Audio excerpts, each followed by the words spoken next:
que nous restons debout, j'invite l'ancien Jean-Michel Botongo, il vient pour clôturer ce moment.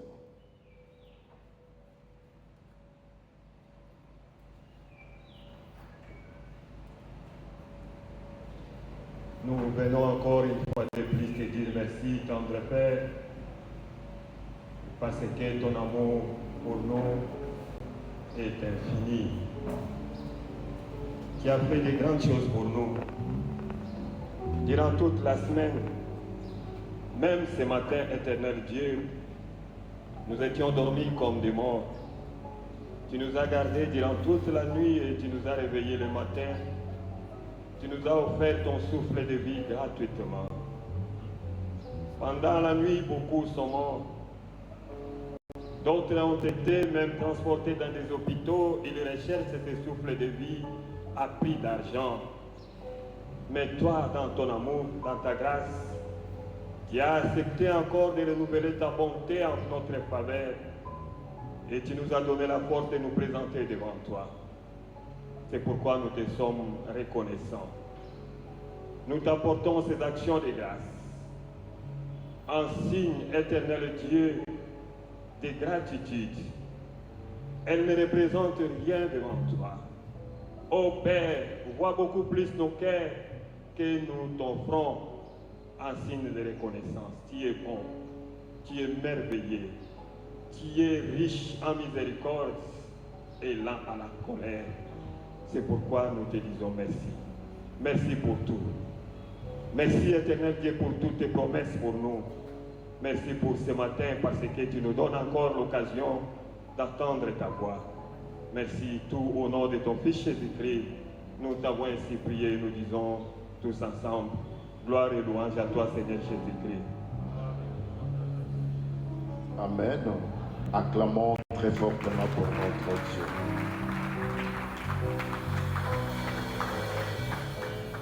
Merci. Nous arrivons au moment où Dieu veut nous parler. Dieu parle à ses enfants au travers de ses serviteurs. Je voudrais inviter le révérend Jean Bosco Mpindi, il va s'avancer pour nous présenter la personne en qui Dieu va nous parler ce matin. Merci Papa John. Shalom. Shalom. Et nous sommes dans la joie et on peut acclamer très très fort pour le Seigneur. Voilà. Merci, que Dieu vous bénisse. C'est l'heure d'écouter la parole de Dieu.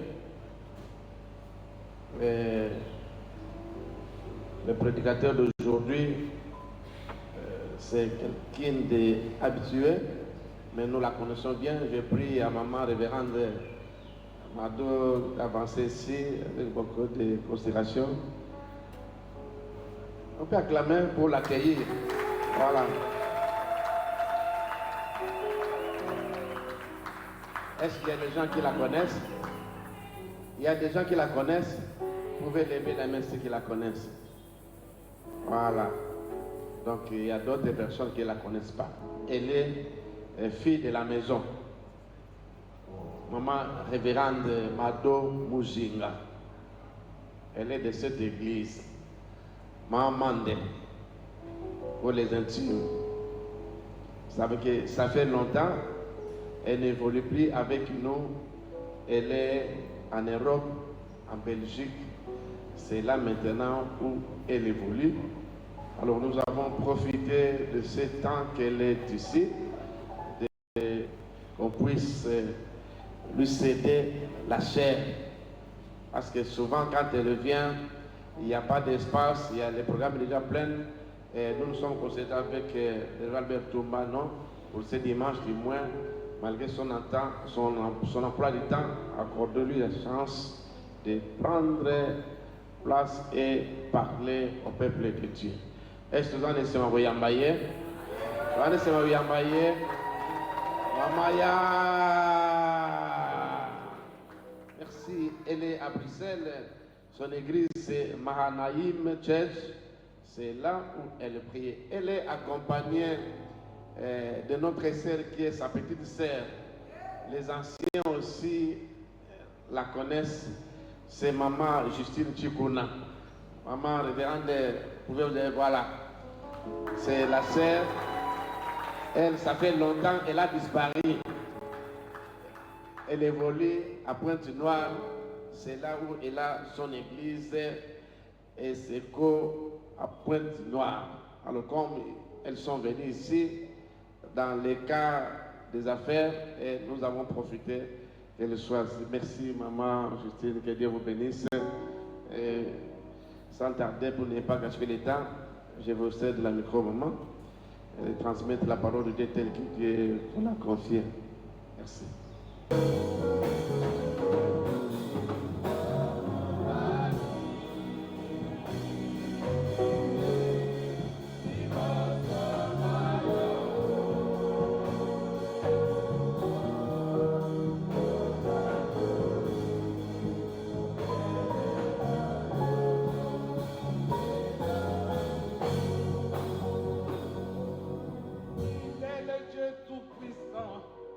Il est l'Éternel des armées.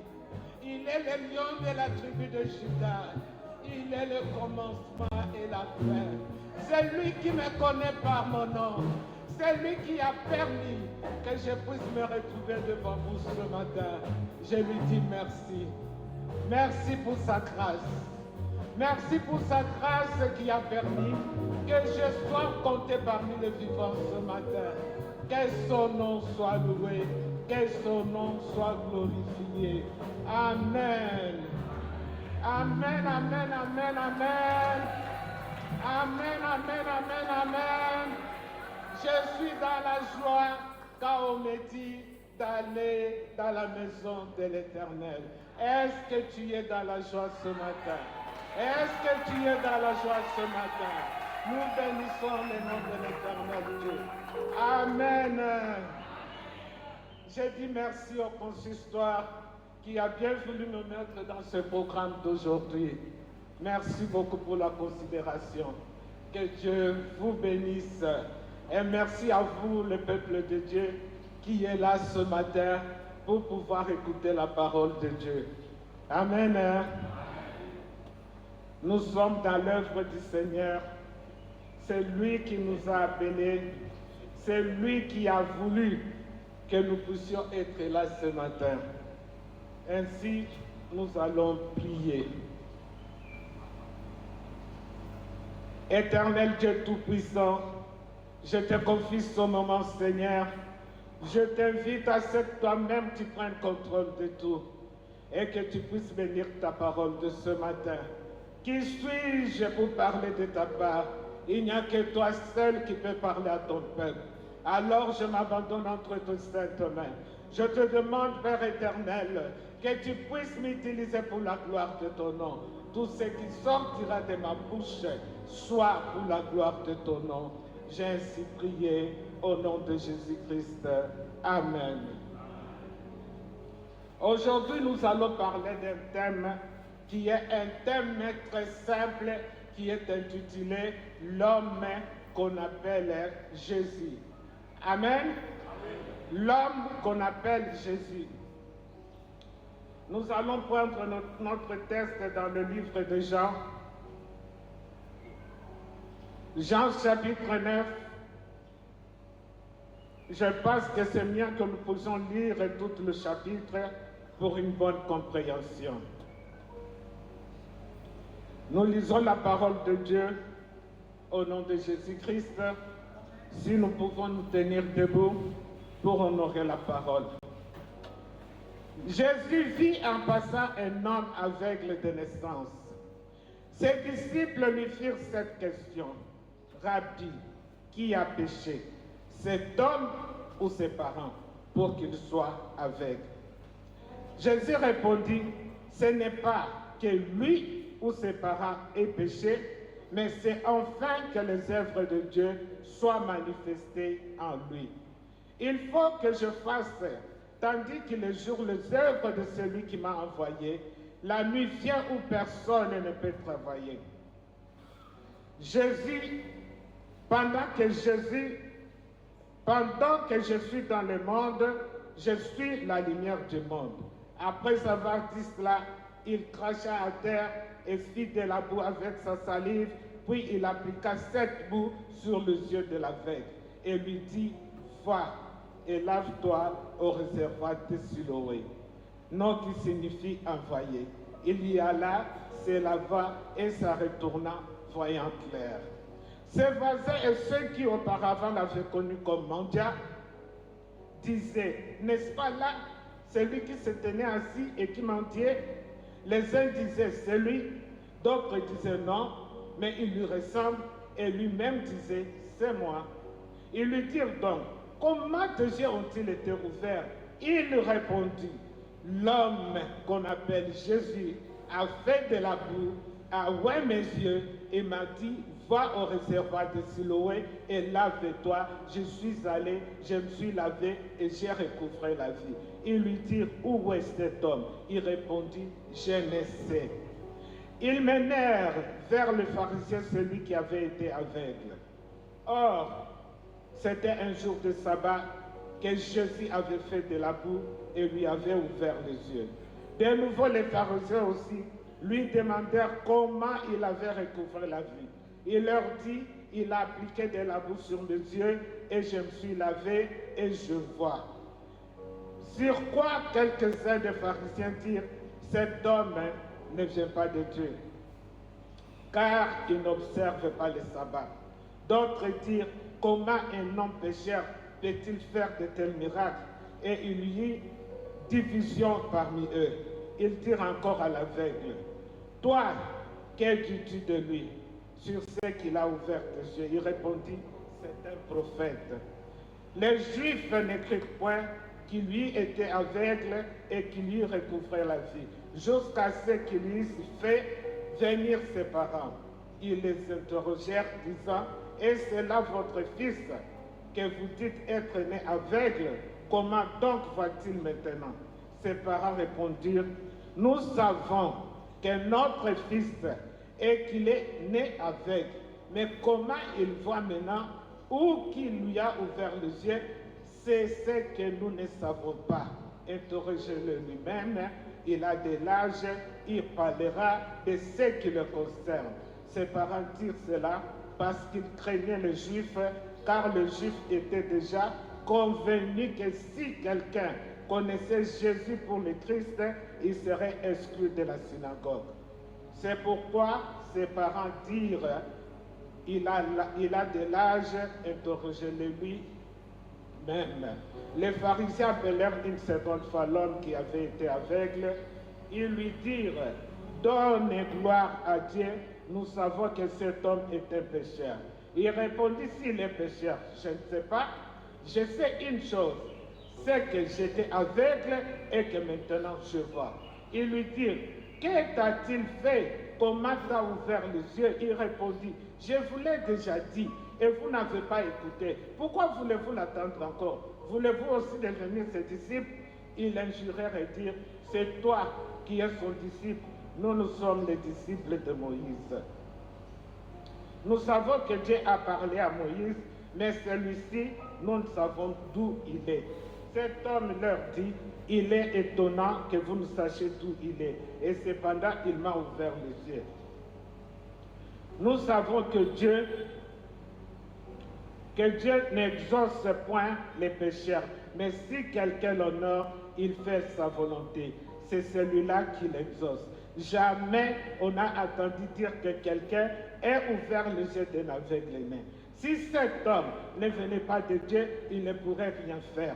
Ils lui répondirent, tu es né tout entier dans le péché et tu nous enseignes. Ils le chassèrent. Jésus apprit qu'il avait chassé et l'ayant rencontré, il lui dit, crois-tu au Fils de Dieu? Il répondit, et qui est-il, Seigneur, afin que je croie en lui?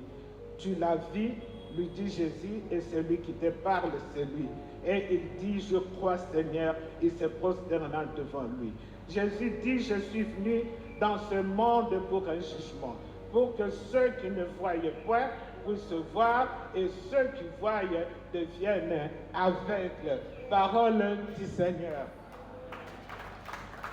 La lecture était longue, mais c'était pour une bonne cause.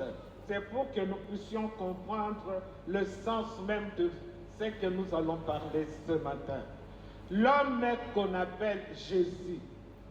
Notre thème, nous l'avons tiré dans ce texte. L'homme qu'on appelle Jésus.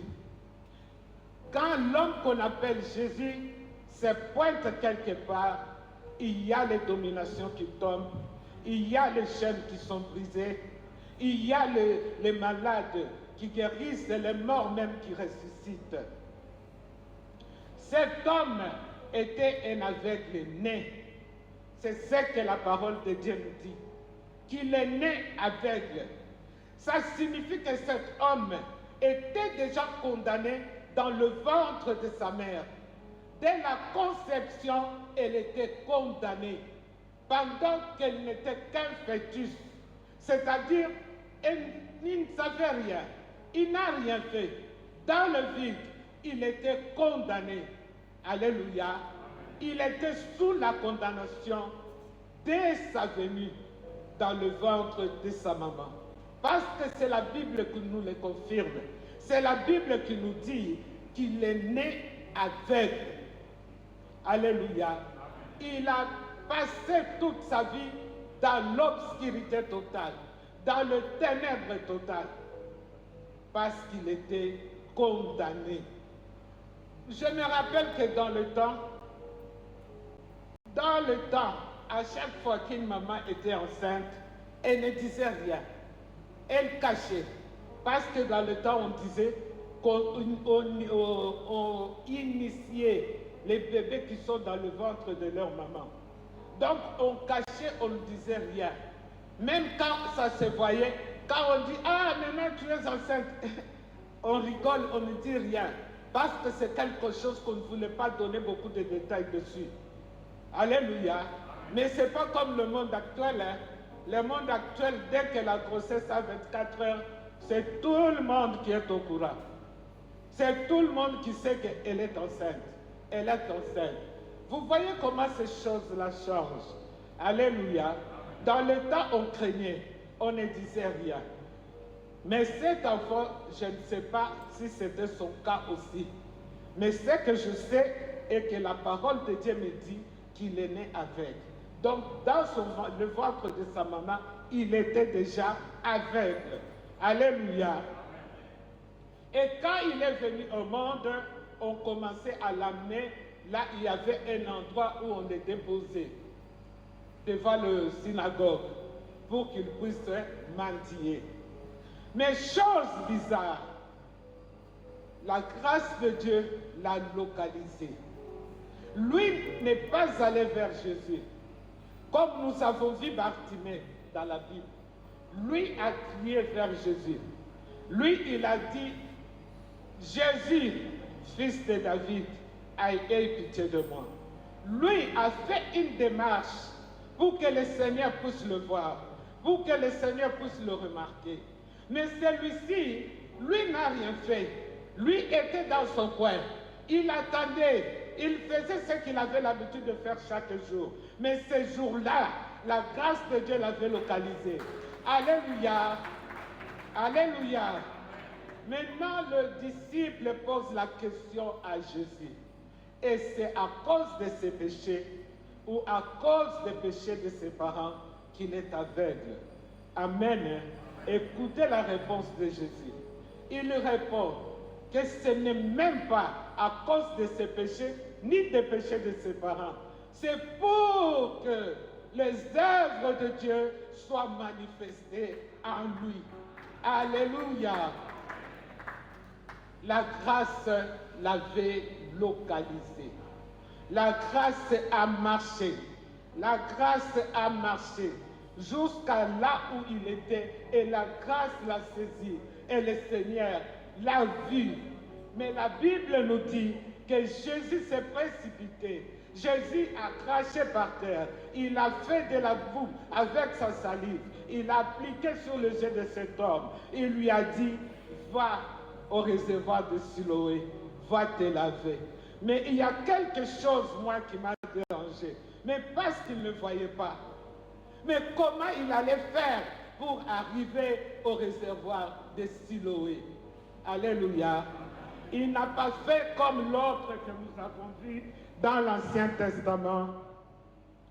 Dans le livre de 2 Rois, il s'agit de Naaman. Dans le livre de 2 Rois 5, nous prenons le verset 10 à 14. Élisée lui fit dire par un messager, « Va et lave-toi 7 fois dans le Jourdain, ta chair redeviendra saine et tu seras pur. » Naaman fut irrité. La Bible utilise le verbe irrité. Donc il était dans tous ses états. Il s'en alla et en disant, voici, je me disais, il sortira vers moi, il se présentera lui-même, il invoquera le nom de l'Éternel, son Dieu, il agitera sa main sur la place et guérira le lépreux. Le fleuve de Damas, d'Abana et de Papa ne voile-t-il pas mieux que toutes les eaux d'Israël? Ne pourrais-je pas m'y laver et devenir pour dire? Il s'en retourna et partait en fureur. Vous voyez les deux personnes. Celui-ci, il était irrité. C'est lui qui était dans le besoin. C'est lui qui était malade. C'est lui qui a fait tout le chemin pour arriver devant le prophète Élisée. Mais maintenant, le prophète lui envoie un message, lui disant, va te jeter dans le Jourdain 7 fois et tu seras pur. Il était fâché. Il était fâché. Je ne sais pas parce qu'il était général, je ne sais pas pourquoi, parce que certaines personnes se privent de la bénédiction par manque de discernement, par manque de la prise de conscience. Alléluia. Par manque de discernement et manque de la prise de conscience. Naaman était malade. On lui donne la solution. Il s'irrite, il s'énerve.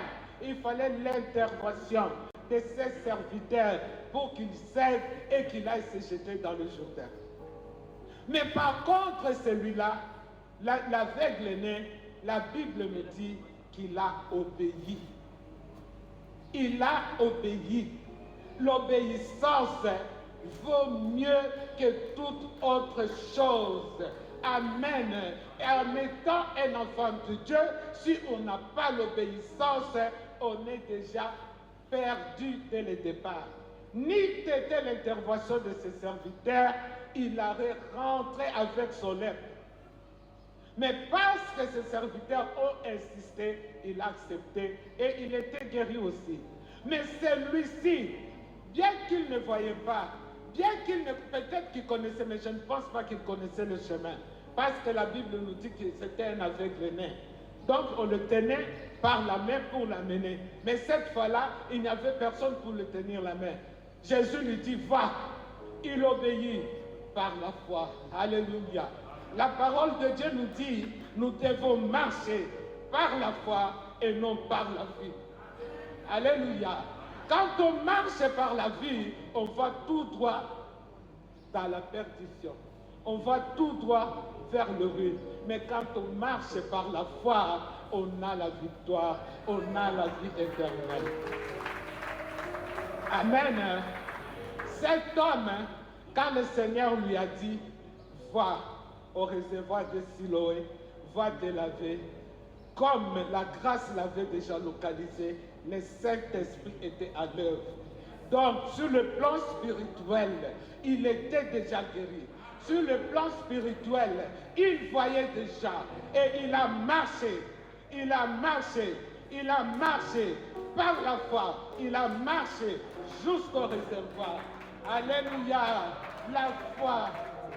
Amen. La foi. La parole de Dieu nous dit, la foi, c'est quoi? C'est une démonstration de quoi? Mais si tu n'arrives pas à mettre ta foi en action, à démontrer que ta foi est active, tout ce que tu peux faire est nul. C'est comme deux fois je vois, il y a des gens quand on prie, Et maintenant, les serviteurs de Dieu prient pour tout le monde. On prie, amen, amen.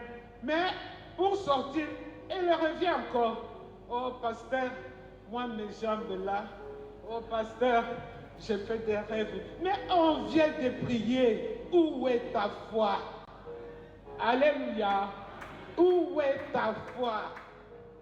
Cet homme qui ne voyait pas avait la foi. On le dit, va, il va. Il est parti aveugle parce qu'il a obéi, parce qu'il avait la foi. Et quand il est revenu, il voyait. Il voyait. Amen. Il voyait l'homme qu'on appelle Jésus. Cet homme, il faut être fier de l'avoir dans ta vie. Quand il y a cet homme dans ta vie, tu y as tout. Moi, je dis toujours que l'homme qu'on appelle Jésus est mon tout. Amen. Il est mon tout. Parce qu'avec lui, je ne sais rien manquer. Amen. Cet homme a été sauvé. Et quand il est revenu, il voyait. On ne l'appelait plus l'aveugle-né. L'appellation avait changé. On a commencé à l'appeler l'homme qui était. L'homme qui était. Il n'était plus l'aveugle-né. Amen. Mais ce que tu dois savoir, que même si tu es sous la condamnation, avec ce qu'on appelle Jésus, sache que les gens qui sont avec toi, qui sont tout autour de toi, les jours de ta délivrance, ils ne seront pas contents. Amen. Ils ne seront pas contents. Les pharisiens n'étaient pas contents. Les gens qui étaient avec cet homme ne l'ont pas reconnu parce que l'eau de Siloé l'avait changé. Le réservoir de Siloé, c'est un lien de la purification. C'est un lien de la guérison spirituelle. Il est allé se purifier, il a obtenu sa guérison. Les gens qui l'entouraient, les gens qui étaient avec lui, se posaient des questions. C'est lui ou ce n'est pas lui? Non, il lui ressemble. Et lui était fier. Il disait, c'est moi. Amen. Il disait, c'est moi. Parce qu'il était fier, il est resté longtemps dans les ténèbres. Il est resté longtemps dans l'obscurité. Longtemps. Amen. Mais parce qu'il a utilisé la foi. C'est comme cette femme à la perte de sang. Elle a passé 12 ans dans la souffrance. Mais elle marchait par la vue. Quand on disait, il y a un médecin à gauche et une fois. Il y a un médecin à droite et une fois. Il y a un bicoudi là-bas et une fois. Parce qu'elle marchait par la vue. Elle n'avait pas la foi. Elle marchait par la vue. Et la Bible nous dit qu'elle a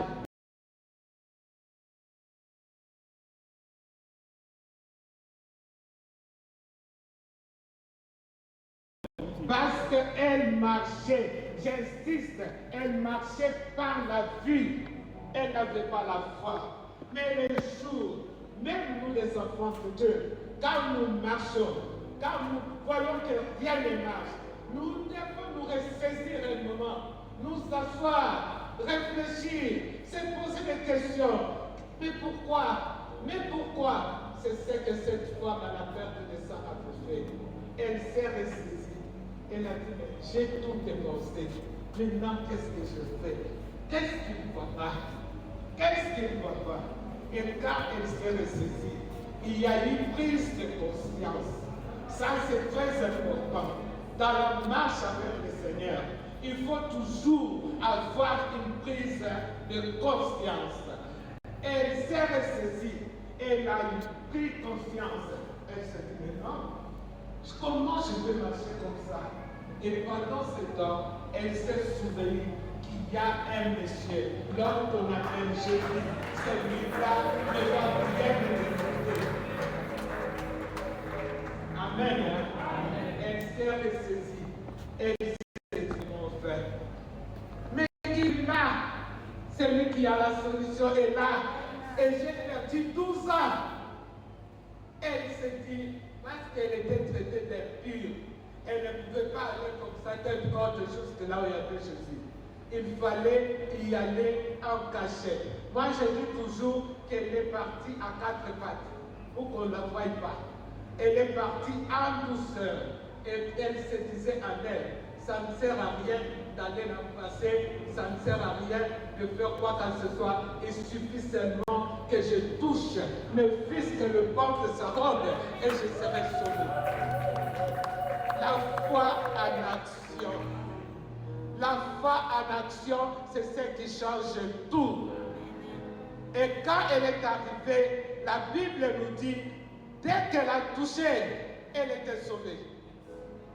La maladie avait disparu. Elle n'a dépensé même pas un centime. Pendant qu'elle a perdu tout son argent chez les médecins qui n'ont rien fait pour elle, parce qu'elle marchait par la vue. Peuple de Dieu, en tant qu'enfant de Dieu, nous devons marcher par la foi. Amen. Nous devons marcher par la foi. Cet homme aveugle a marché par la foi, a vu la main de Dieu dans sa vie. Je viens te dire aussi ce matin que toi qui passes par des ténèbres profondes, par des souffrances énormes, sache que l'homme qu'on appelle Jésus est là. Tourne-toi vers cet homme et tu auras la solution. Il est resté dans les ténèbres pendant longtemps. Or, la parole de Dieu nous dit que les ténèbres ne reviendront pas pour toujours. C'est lui qui est venu dans les ténèbres. C'est lui qui voulait qu'il reste aveugle. Ce jour-là, il n'avait plus de toi parce que les ténèbres avaient disparu. Et quand tu t'engages dans la marche avec le Seigneur, la Bible nous dit qu'il est la lumière du monde. Or, la Bible dit jamais la lumière et les ténèbres peuvent habiter ensemble. Soit tu es dans la lumière, soit tu es dans le ténèbre. Mais tu ne peux pas être les deux sans toi au même moment parce que tu vas te perdre. Amen. Maintenant, quand cet homme est revenu, il était dans la joie. Maintenant, les pharisiens n'étaient pas d'accord avec ça. Ils l'ont interrogé plusieurs fois. À plusieurs fois. Raconte-nous comment il a fait. Comment il a fait pour que tu puisses voir. Parce qu'il ne comprenait pas. Il ne connaissait pas qui était l'homme qu'on appelle Jésus. Il ne savait pas quel pouvoir qu'il avait. Il ne savait rien. Parce qu'ils disaient qu'ils étaient les disciples de Moïse. Mais ils ne savaient pas qui était Jésus. Mais moi, je viens te dire ce matin que l'homme qu'on appelle Jésus, il est le pilier de la foi chrétienne. Le pilier de la foi chrétienne. Il est la solution. Il est la force même. Il est la comble qui explose et détruit tout ce que les diables a mis en place pour que ton marque, pour te détruire. Tous ils tombent. Alléluia. L'homme qu'on appelle Jésus, il est la solution. Je ne sais pas quel problème tu as. Je ne sais pas par quoi Dieu est en train de passer à ce moment. Et je tiens de rappeler qu'il y a quelqu'un qui est capable de te faire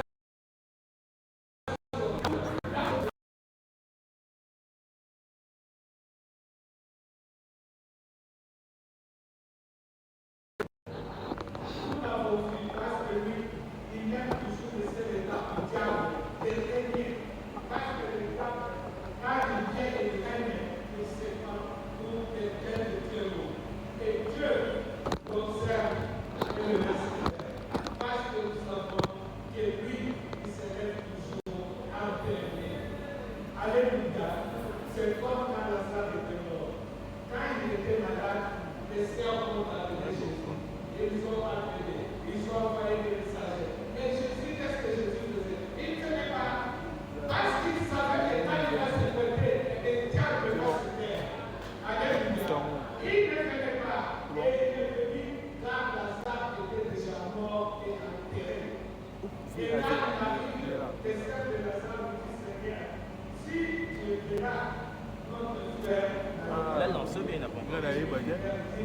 n'est-ce pas que je vous ai dit que si vous voyez, vous verrez la gloire de Dieu.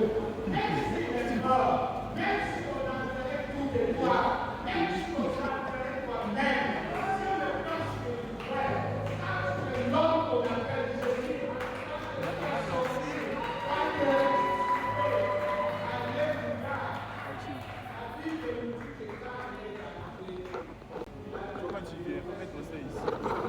Tu vas mettre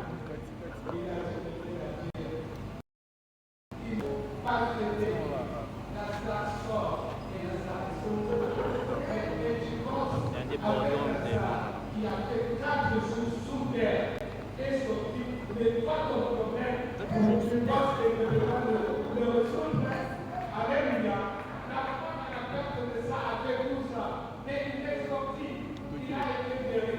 Seulement, ton problème, sache que Jésus est venu pour que toi, tu puisses avoir la sauveté. Il est venu pour que toi, tu sois sauvé. Car la parole de Dieu nous dit qu'il va donner le pouvoir à tous ceux qui ont cru à son nom de devenir enfants de Dieu.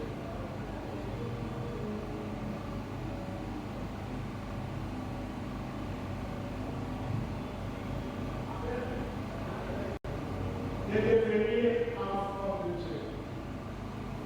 Mais Jésus dit vers la fin, je suis venu dans ce monde pour un jugement. Que ceux qui ne voient pas puissent voir, et ceux qui voient fassent voir, qu'ils deviennent aveugles. Amen. Ceux qui ne peuvent pas croire qu'il est Seigneur, qu'il est Dieu, ils vont rester des aveugles éternels. Mais ceux qui peuvent croire, ils vont voir jusqu'au jour de l'éternel, parce qu'il est la lumière du monde. Amen. Parce qu'il est la lumière du monde. Je viens t'exhorter ce matin. Toi qui dors encore, toi qui es sous le sommeil encore, sache que le sommeil est en train de te rétracter. Réveille-toi dans le Seigneur. Réveille-toi. Il ne faut pas que venir à l'église soit une formalité pour toi. Il ne faut pas que faire l'œuvre de Dieu soit une formalité. Non. Quand nous le faisons, nous devons le faire avec toute notre force. Nous devons le faire avec tout notre cœur. Nous devons le faire avec tout notre être. Parce qu'il dit que nous devons le faire ainsi. Parce que si tu le fais avec négligence, il ne va pas avec toi. Si tu le fais avec négligence, il ne le fait pas. Voilà pourquoi, à chaque fois quand tu l'appelles, il ne le fait pas. Parce que toi-même, tu ne pas un autre. Celui-là n'a pas de problème. Lui, il est né, il sait le fait la vie. Mais le Seigneur donne pour Jésus la vérité. Il va te dire aussi. C'est question que tu fasses quelque chose. Il va te dire aussi. Dans tout va peut-être que son frère est aussi. Peut-être que au tas de champagne, on a dit que celui-là ne va pas se marier. Tu es sous la condamnation de celui-là. Ou peut-être que tu es condamné, on a dit que celui-là n'aura pas d'argent. Tu es sous la condamnation de la pauvreté. Peut-être qu'on a dit que celui-là, il sera toujours comme ça, en train de faire des jets de table au coin. C'est ça le travail que nous donnons.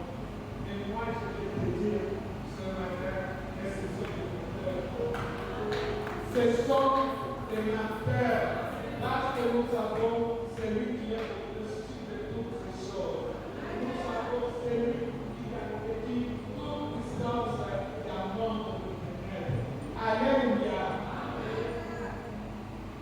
Je me suis dit que je ne peux pas aller très loin, de peur que vous puissiez perdre l'essentiel. Ainsi, je voudrais vous inviter à vous mettre debout pour que nous puissions prier. Je ne sais pas c'est quoi le problème. Je ne sais pas c'est quoi le fardeau que tu as mis ce matin. Je ne sais pas, mais toi-même tu me connais. Mais le temps de donner et tu puisses t'adresser à ce Dieu-là, afin qu'il puisse te faire sortir de toute condamnation. Comme il a présenté, c'est la fin de la condamnation. Amen. Sauf que nous passer quelque chose qui va nous amener dans la présence de Dieu.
Tu es le très haut.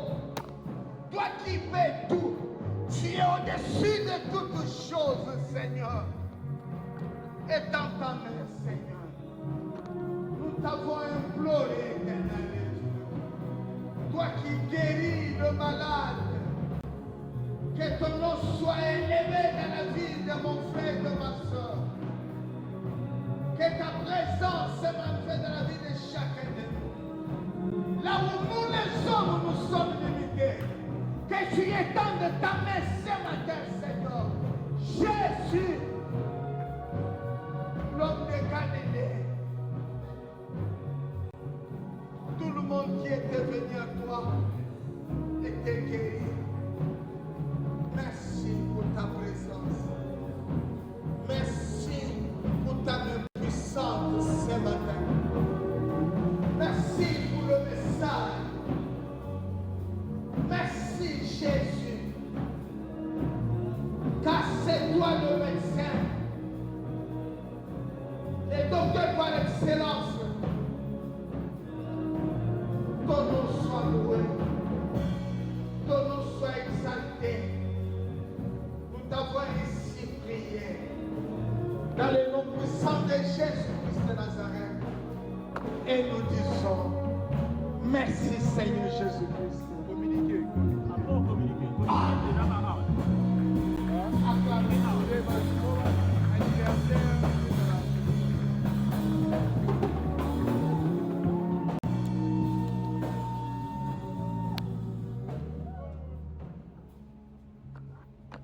Nous disons sincèrement merci à notre Dieu pour ce message très profond de la part de sa servante,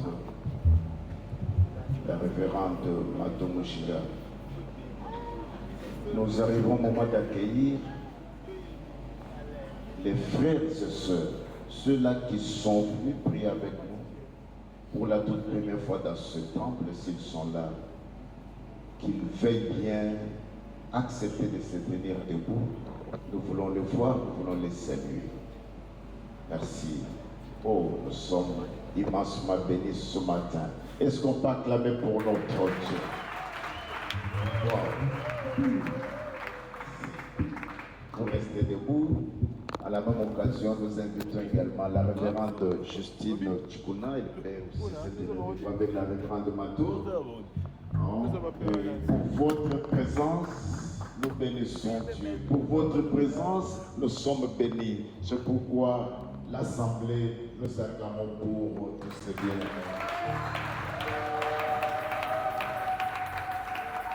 À l'issue de ce service, ne vous précipitez pas de rentrer.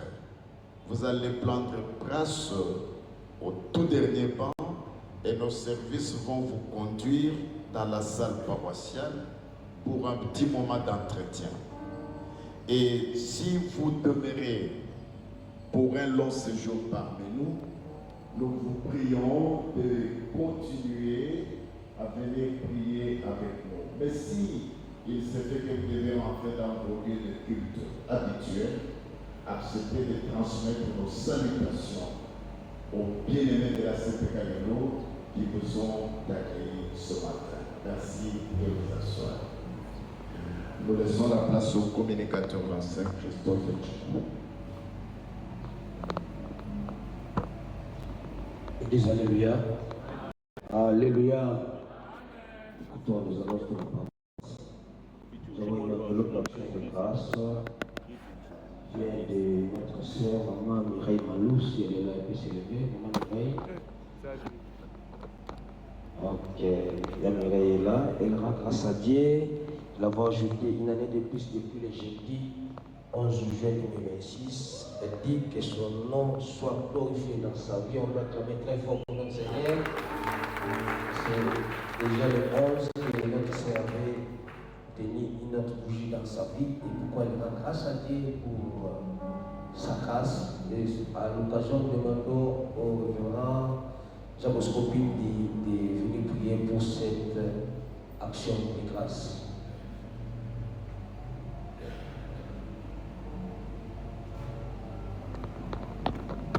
Adonai, tu es la source de toute vie.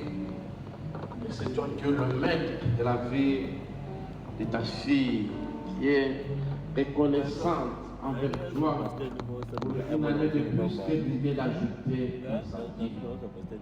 Merci que la gloire te revient. On te prie que tu continues toujours à la garder, à la protéger, Seigneur Dieu, qu'elle soit comblée de ta bonté et de ta grâce infinie, et qu'elle soit réellement bénie, et qu'elle soit capable de réaliser sa destinée, Seigneur Dieu, à cause de ta présence en lui. Bénis-lui, Seigneur Dieu. Bénis aussi sa famille, Seigneur Dieu Tout-Puissant. Aussi reçois l'action de grâce qu'elle vient de présenter à toi, qui est tout pour sa vie. Au nom de Jésus-Christ, nous te bénissons. Merci, Seigneur Jésus. Amen. Merci. Dans les annonces, Assemblée des fidèles, c'est prévu pour le dimanche prochain, 21 juillet 2026, après le culte de la foi.